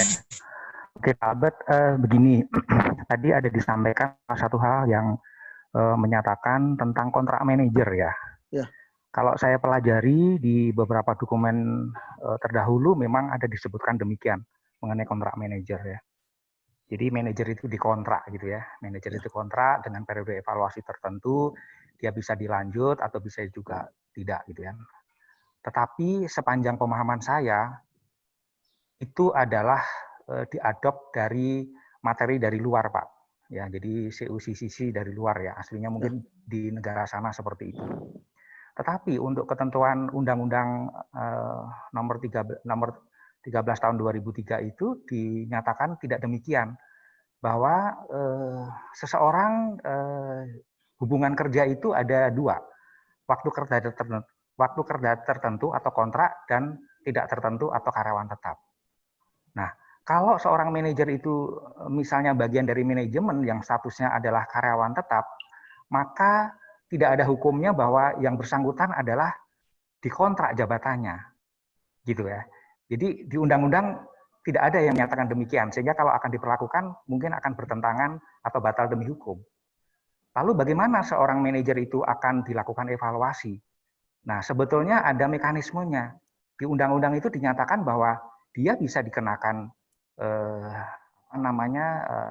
dari surat teguran sampai dengan surat peringatan yang ketiga, SP3, bahkan diberhentikan apabila dia melanggar ketentuan-ketentuan yang ada. Dan tidak harus menunggu kontrak habis sebetulnya. Kalau misalnya seorang manajer katakan dia melakukan pelanggaran fraud, terbukti semua, tidak harus nunggu kontrak habis, ya kan? Dia juga bisa langsung diberhentikan. Tetapi kalau memang dia tidak ada hal-hal yang menyangkut pelanggaran dan segala macam, misalnya agak sulit juga mekanisme itu dilakukan, Pak. Kalau ataupun memang akan diganti, ya dia akan ditaruh di suatu posisi dengan level yang kurang lebih sama. Demikian Pak pemahaman saya terkait dengan hal tadi dan dikaitkan dengan undang-undang yang berlaku di Indonesia, Undang-Undang Ketenagakerjaan. Itu saya, Pak Albert. Ya, terima kasih Pak Sigit. Nah, sebetulnya begini, tadi saya dengar Pak Sigit bilang soal memberhentikan manajer. Tentu ada kontrak kerja untuk manajer, posisi manajernya Pak. Sedangkan posisi karyawannya tentu beda. Dia sebagai karyawan oke. Tetapi sebagai manajer mungkin ada kontrak waktu, periode tertentu yang disepakati bersama. Apakah dia mau misalnya periode si A 3 tahun. Ya udah setiap 3 tahun dievaluasi. Kamu dilanjutkan apa tidak? Sedangkan ke posisi karyawannya ya tetaplah. Nah, kecuali dia melakukan kesalahan berat, misalnya pencurian atau apa ya bisa dipecat sebagai manajer maupun sebagai karyawan, Pak. Saya rasa itu. Terima kasih. Baik, Bapak Ibu, saya ingatkan kembali bahwa materi untuk pelatihan hari ini sudah bisa di-download ya. Silahkan dicek di chat. Sudah di... Jam lagi. Ini sudah ada ya Bapak Ibu, jadi silahkan kalau ada yang mau download, sudah bisa. Ada yang mau saya tanyakan, Bu? Bu Yuyun? Oh ya, silahkan Pak. Ya.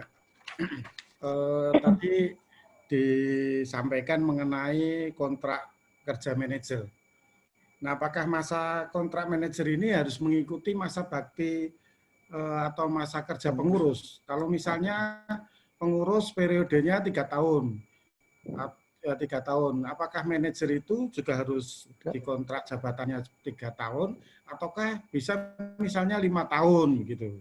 Ini kadang-kadang banyak yang ada kekeliruan di beberapa yang saya temui. Misalnya masa kerja pengurus itu 3 tahun. Lalu sudah berjalan 1 tahun, jadi masa kerjanya atau masa baktinya tinggal 2 tahun, lalu mengangkat manajer karena masa kerja pengurus tinggal 2 tahun, maka jabatan manajer dikontrak hanya 2 tahun. Nah, itu satu. Yang kedua, tadi sudah disampaikan oleh Pak Sigit ya mengenai misalnya dari manajemen, karena manajemen staf biasa kemudian prestasinya bagus, ya hal-hal yang dinilai bahwa si staf ini layak untuk diangkat menjadi manajer. Nah, kemudian setelah jadi manajer, katakanlah dikontrak 5 tahun, lalu baru berjalan 3 tahun, terjadi penurunan, tapi tidak ada kesalahan yang fatal. Tetapi prestasinya, target-target yang ditentukan atau diberikan oleh pengurus itu banyak tidak tercapai. Kemudian apakah ini manajer ini diturunkan sebagai staf kembali, ataukah saya bingung, ini apakah bisa di PHK gitu, karena ada beberapa yang di PHK tetapi disuruh mengundurkan diri karena tidak ada prestasi gitu. Tetapi menurut undang-undang tadi Pak Sigit mengatakan ya tidak bisa untuk dikeluarkan begitu saja. Mohon penjelasan dan jawaban dari Pak Albert maupun Pak Sigit. Terima kasih, Bu. Silakan Pak Albert. Ya, soal masa kerja manajer itu ditentukan oleh pengurus, Pak. Nah, entah 3 tahun atau 5 tahun, tapi nggak bisa disamakan dengan periode pengurus. Gitu. Karena kalau ketika pengurusnya berhenti, manajernya juga berhenti, wah repot keberlanjutan organisasinya. Jadi kalau bisa tuh diatur berhentinya berbeda-beda. Nah, manajer terus dikontrak, misalnya 3 tahun, ya bisa diperpanjang 3 tahun, diperpanjang lagi tergantung ketentuan. Kemudian prestasi, ya tergantung kebijakan. Ya kalau dia prestasinya terus menurun, tidak pernah mencapai target, kemudian tidak disiplin, ya perlu diberi teguran. Dan kalau memang terus-menerus tidak diindahkan, ya bisa diganti. Bahwa ada staf lain di situ juga berpeluang untuk jadi manajer. Bukan hanya 1 orang di situ. Itu penjelasan saya, Pak. Terima kasih. Baik, ada tambahan mungkin dari Pak Sigit? Pak Sigit, silakan. Oh ya, baik. Baik, mungkin Pak Albert, tadi saya sampaikan saja kita akan bisa diskusi akan panjang nih di sesi yang berbeda. Tetapi pemahaman saya sesuai dengan apa yang saya lakukan di kantor saya di HRD gitu ya, itu nanti akan bisa jadi bermasalah kalau memang manajer itu dikontrak, Pak. Karena saya pernah menemukan kasus ya, memang bukan di koperasi, menghadapi kasus itu sampai tingkatan waktu dulu namanya P4D sampai dengan ke kementerian. Jadi kasusnya panjang. Jadi maksud saya adalah bahwa kalau kita ada di Indonesia gitu kan ya, kita ikutin undang-undang yang ada di Indonesia gitu kan ya. Bahwasanya ada beberapa yang kita adopt dari luar gitu kan. Oke, kalau sepanjang itu tidak bertentangan dengan undang-undang. Nah, tadi dikatakan mengenai kontrak manajer mungkin lebih tepat sebetulnya kalau dikatakan job desk manager saja ya, bukan kontrak. Kontrak itu menyangkut jangka waktu ya. Kalau jangka waktu itu ya didasarkan atas evaluasi saja. Tadi disebutkan bahwa kalau diberhentikan, ya memang kalau yang namanya pelanggaran fraud itu bisa langsung. Tetapi kalau tidak berprestasi, gitu kan, pasti akan dilakukan bukan langsung keluar, tetapi surat teguran peringatan 1, 2, 3, dan pada titik akhirnya kalau tidak bisa mencapai ya diputus hubungan kerjanya. Nah, tahapan-tahapannya seperti itu. Tetapi kalau langsung diberhentikan, ya ini amit-amit ya, jangan sampai terjadi di koperasi gitu kan. Terus dia melakukan tuntutan, pemberhentian kita bisa batal demi hukum itu. Saya pernah menanganin kasus semacam itu, dianggapnya lembaganya tidak melakukan pembinaan. Terus saya sudah tegur, mana buktinya? Oh, hanya lisan saja, tidak berlaku itu, batal. Gitu ya, dipikirannya batal demi hukum karena lembaga atau perusahaannya tidak memberikan pembinaan. Seperti itu. Jadi mungkin ini sesi tersendiri lah karena ada dinamika menyikapi undang-undang ketenagakerjaan yang ada di Indonesia. Tetapi mungkin pesan saya, Pak, kita memang bukan seperti perusahaan pada umumnya, tetapi hal-hal yang sifatnya normatif gitu kan, sebaiknya atau sedapat mungkin kita ikutin. Termasuk tadi terkait dengan gaji gitu ya, mungkin akan berat kalau kita ngikutin UMP, ya kan. Tetapi bagaimana caranya agar supaya karyawan kita ini juga jangan sampai cuman 1 minggu, 2 minggu setelah gajian mereka nggak bisa ngapa-ngapain. Gimana dia bisa memberikan layanan kepada anggota kalau dia sendiri seperti itu gitu kan? Kan sulit gitu ya. Ini PR nih sebetulnya. Tapi memang suatu hal yang dilematis gitu kan. Pengalaman saya sebetulnya selaku pengurus bersama teman-teman melakukan pembenahan yang berkaitan dengan penggajian itu memakan waktu setidak-tidaknya 4 tahun baru bisa maintain gitu ya, dari yang sebelumnya menjadi sesuatu hal yang sekarang kita tinggal maintain. Jadi Bapak Ibu sekalian, ini suatu hal yang tidak mudah, tetapi ya mari agar supaya koperasi kita ini akan menjadi baik, bisa melayani dengan anggota baik, maka kita juga harus perhatikan manajemen kita juga dengan baik. Itu saja tambahan dari saya. Ya, terima kasih, Pak. Baik, terima kasih Pak Sigit. Bapak Ibu, selanjutnya Pak Albert, apakah kita break dulu apa mau langsung lanjut, Pak? Break dulu 5 menit lah. Break 5 menit ya, Pak? Ya. Baik, Bapak Ibu, kita kasih waktu 5 menit untuk break sejenak. Nanti kita lanjut lagi, hanya 5 menit ya Bapak Ibu, nanti kita kembali lagi. Terima kasih.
Balik informal dan formal.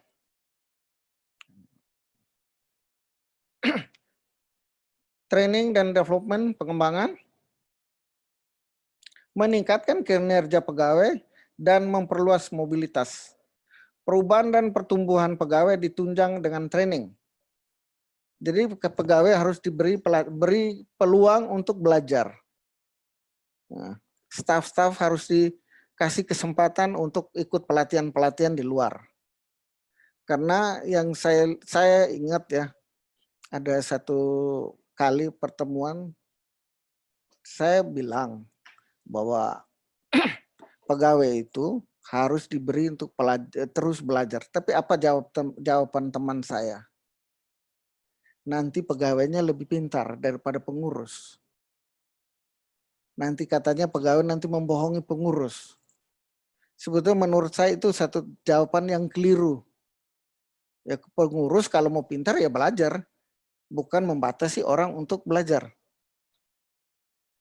Takut dibohongi, ya belajar lebih pintar lagi.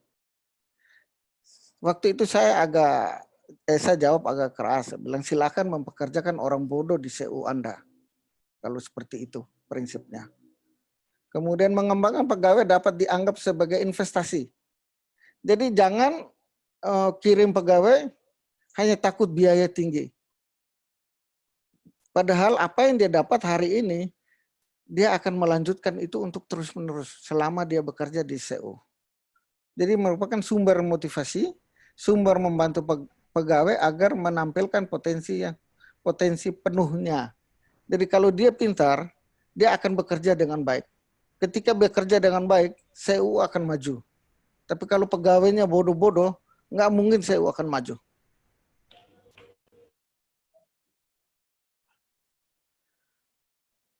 Kompensasi, besarnya gaji yang dibayar kepada seorang pegawai menggambarkan nilai yang bersangkutan dalam melaksanakan tugas yang dibebankan. Jadi harus adil. Ya dikasih beban tinggi, ya gajinya juga harus tinggi. Cukuplah.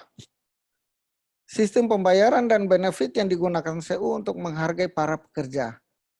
Jadi gaji itu harus punya sistem yang jelas.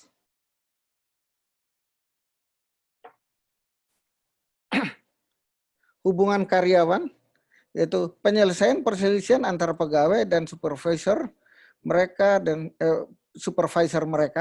dan sikap yang dirasakan memberi kerja terhadap para pegawai, pemberi kerja terhadap para pegawainya. Pendekatan customer service pada hubungan pekerjaan lebih tepat. Kepatuhan.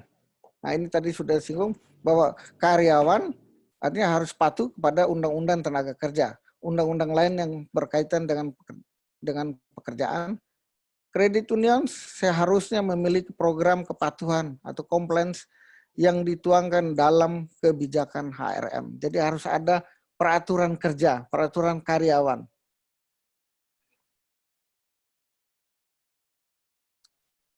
Skenario apa yang terjadi jika pekerjaan tidak ditegaskan dengan baik?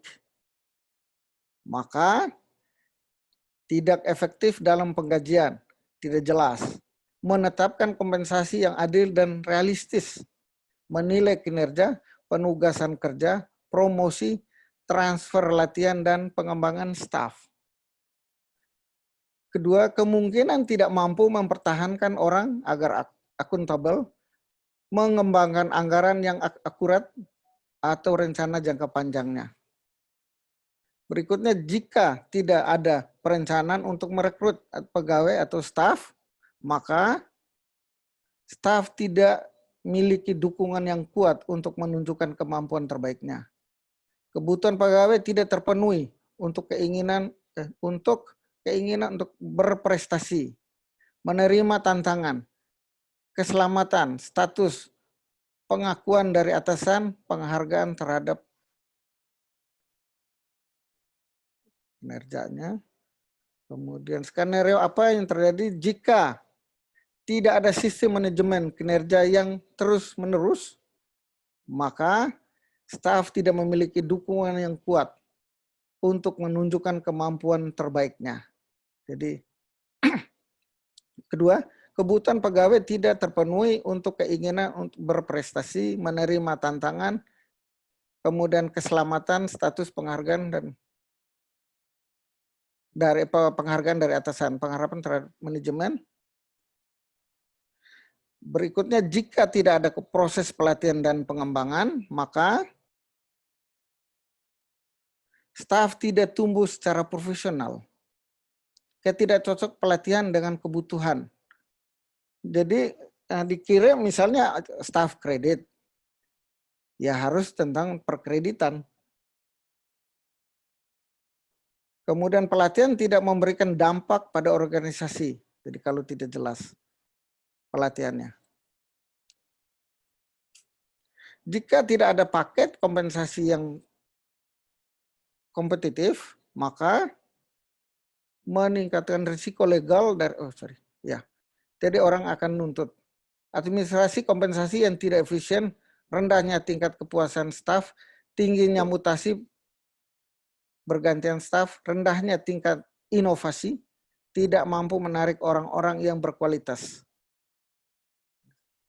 Jika tidak ada kebijakan yang mengatur hubungan antar pegawai, maka akan ada masalah yang serius pada moral karyawan, perilaku, dan kinerjanya.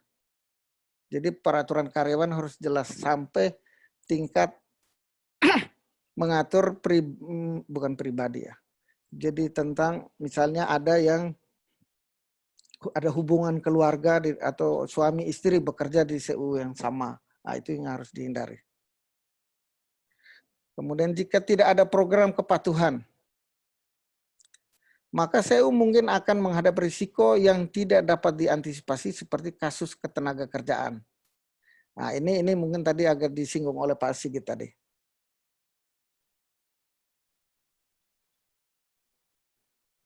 Peran manajer dan tugas staf,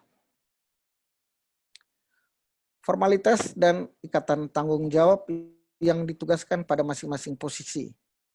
Kedua, para pegawai berkualitas terseleksi sebab deskripsi tugas menyediakan informasi mengenai keahlian dan pengetahuan yang diperlukan untuk posisi tersebut. Kesimpulannya, ARM adalah suatu pendekatan terencana dalam mengelola orang secara efektif dalam melakukan pekerjaan. Dua, tujuannya untuk menciptakan gaya pengelolaan yang lebih terbuka, fleksibel, dan peduli sehingga staf termotivasi untuk berkembang. Tiga, dikelola dengan suatu cara di mana mereka dapat memberi dukungan terbaik mereka terhadap misi CU. 4, memiliki kebijakan dan prosedur HRM yang menyeluruh dan terupdated akan menjamin keadilan, efisiensi, dan ketaatan. Pekerjaan yang berkualitas menciptakan kredit union yang berkualitas pula. Terima kasih. Udah. Baik, sesi ketiga dari Pak Albert sudah selesai. Silahkan Bapak Ibu yang mau bertanya.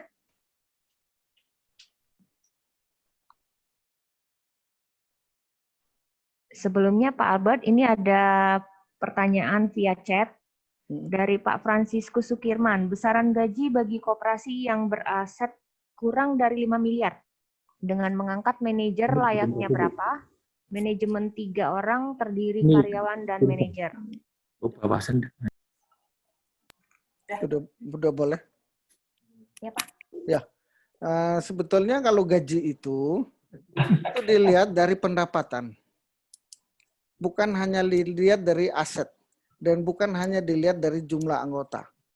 Nah, terutama itu dari pendapatan. Gitu.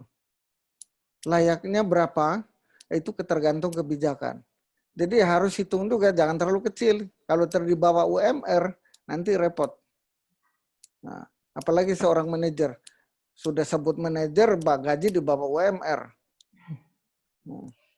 Kemudian ketentuannya itu kan kebijakan masing-masing. Nah, jadi ya, biasanya itu dari pendapatan itu ada yang menentukan 20%. Itu biasanya kalau 20% itu pendapatan bersih. Kalau pendapatan kotor biasanya 12%. Baru diatur bagi-bagi. Tentu dia yang punya posisi sedikit lebih besar daripada yang lain. Misalnya ada 3 orang. Ya tentu di bawahnya ya tergantung pendidikan dilihat, kemudian pengalaman kerjanya, masa kerjanya, itu juga diperhatikan. Jadi tidak ada patokan bahwa manajer harus 10 juta atau 20 juta, sedangkan pendapatannya kecil. Nah, dengan harapan kalau kamu mau gaji lebih besar, ya siap mengejar target lebih besar. Supaya tahun depan, tahun berikutnya lagi, supaya naik gajinya besar, ya tentukan target sesuai. Tetapi jangan asal menentukan target, karena gaji itu kalau sudah diterima nggak bisa dikembalikan. Jadi harus ada ukuran-ukuran yang kira-kira tercapai apa tidak itu. Jadi sumbernya itu dari gaji, bukan dari karena aset saja, tetapi dari pendapatan. Berapa sih yang diperoleh hasil kerja dia? Misalnya pendapatan 1 bulan sampai 500 juta. Tapi kok gaji karyawannya cuma 3 juta, 2 juta kan nggak layak. Gitu. Kalau kita tentukan 500 juta tadi, kalau 10%-nya sekian, ya harus dibagi-bagi. Biasa ada yang menentukan, misalnya saya ingat di tempat saya bahwa kita ditentukan 12%. Itu dibagi 13 bulan, nah, itu karena 12 bulan tahun dalam setahun, kemudian bulan ke-13 ada tunjangan, nah, kemudian dikurangi sedikit untuk disisihkan dari kesejahteraan karyawan. Jadi masa tuanya karyawan itu sudah disisihkan. Nah, tergantung mau sisihkan berapa. Nah, itu yang dibagi-bagi. Pengaturannya ditentukan oleh manajer. Nah, gitu. Manajer tentu lebih tinggi baru dibawanya. Nah, dilihat, sedangkan yang dibawanya lihat masa kerjanya juga, pendidikan dan kemampuan. Itu aja. Terima kasih. Oke, Pak. Baik, Pak Sukirman sudah terjawab ya, Pak. Selanjutnya ada pertanyaan dari Ibu Elizabeth. Untuk Opdit yang baru tumbuh aset di bawah 1M, apakah harus ada karyawan? Karena pengurus punya kesibukan masing-masing. Sebaiknya ada. Nah, sebaiknya ada. Kalau pengurusnya sibuk ya. Nah, bagaimana untuk menggaji? Ya, toh? Tentu biasa, pengalaman saya mulai dari yang sederhana sekali. Nah, ini akhirnya jadi curhat ya.